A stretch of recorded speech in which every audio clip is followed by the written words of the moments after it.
आवाज़ की दुनिया के दोस्तों, तुलसीदास जी के अन्य पदों में भी यही अभिरुचि झलकती है कि जब तक दोष दुर्गुण मन में भरे रहते हैं तब तक भगवान किसी को अपनाते नहीं है। विनय पत्रिका में ये भाव प्रकट करते हुए वे लिखते हैं, सज्जनों भाइयों बहनों, जेई गुणते बस होई रीझ ही कर, सो मोई सब बिसर्यो।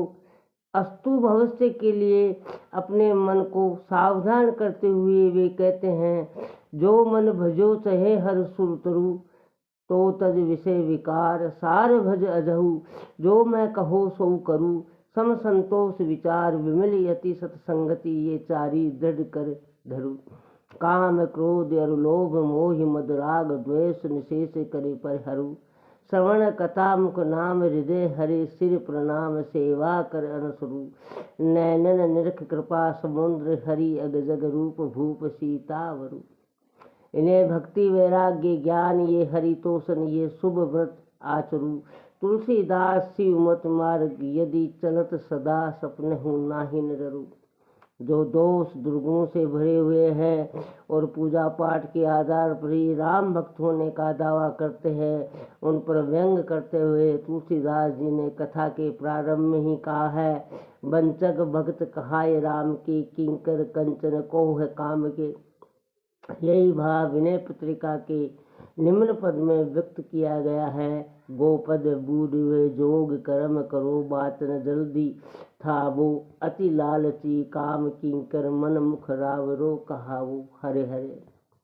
अन्य पद में आत्म पश्चाताप करते हुए प्रभु से विनय करते हैं कि चाहे आप मुझे सुधार ले अथवा मार डाले, मैं आपकी और अपनी मर्यादा का ध्यान रखकर बार बार आग्रह नहीं करूँगा। दूर कीजिए द्वार ते लवार, लालची प्रपंची सुधा सो सलिले शुक्राजू। गह डोरियो। हरे हरे। जय श्री कृष्णा। राधे राधे। राखियो नीके सुधारी, नीच को डारिये मारे, दुह और की विचारी अब न निहोरियो।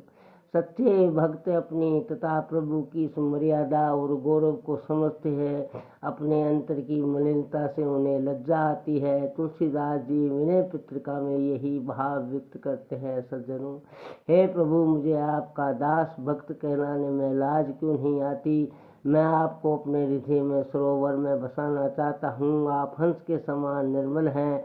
मेरा हृदय मलिनताओं से भरा हुआ है। ऐसा समझकर मैं बड़े असमझ में हूँ, क्योंकि जिस सरोवर में कौवा गीद बगुला सुअर आदि भरे हों, वहाँ हंस कैसे आ सकता है। भाव ये है कि दुर्गुणों से भरे हुए हृदय में भगवान का निवास नहीं हो सकता। हरे हरे। सज्जनों, लाज न लागत दास कहावत, हरि निर्मल मरग्रस्त हृदय असमंजस मोही जनावत। जय सर काक कंक बकसू कर, क्यों मरालत हैं आवत।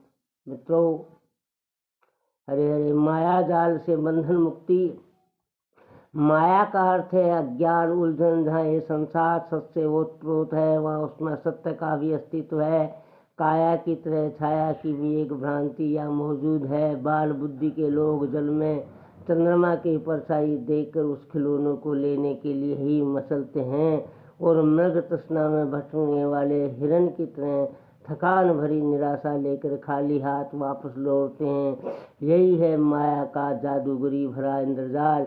इंद्रिय लिप्सा की वासना और मानसिक अदूरदर्शिता की तृष्णा में जो दाद खुजाने जैसा आकर्षण है, उस पर मुग्ध होकर लोग उसी को लक्ष्य मान लेते हैं और निरंतर उसी की प्राप्ति के कठिन प्रयत्नों में निरत रहते हैं। आटे की गोली के लोभ में मछली, दाने के लोभ में पक्षी, वीणा के नाद में मृग, गंध में भंवरा जिस प्रकार अपने प्राण गंवाते हैं, उसी प्रकार माया जन्य वासना तृष्णा में फंसकर मनुष्य अपनी जीवन संपदा को नष्ट करता है। पेट और प्रजनन के तुच्छ प्रयोजन में जिस प्रकार कीट पतंग उलझे रहते हैं, उसी प्रकार बुद्धिमान मनुष्य भी उसी ताने बाने में उलझा रहता है। पशु पक्षी शारीरिक आवश्यकता पूरी करने भर के लिए उपार्जन करते हैं और सुधा मिटने पर दौड़ धूप बंद कर देते हैं। पर मनुष्य शरीर पोषण की आवश्यकता पूरी हो जाने पर भी संग्रह के लोभ, प्रदर्शन के अहंकार और संबंधियों के मोह में फंसकर बिना उचित अनुचित का, आवश्यक अनावश्यक का विचार किए निरंतर लालच में फंसा रहता है और बहुमूल्य मनुष्य जीवन प्रयोजन के लिए मिला था उसे भुलाकर कुमार्ग अपनाता है, कुकर्म करता है और विपत्ति में फंसता है। इसी भूल का नाम माया है। सब्सक्राइब फ्री है मित्रों।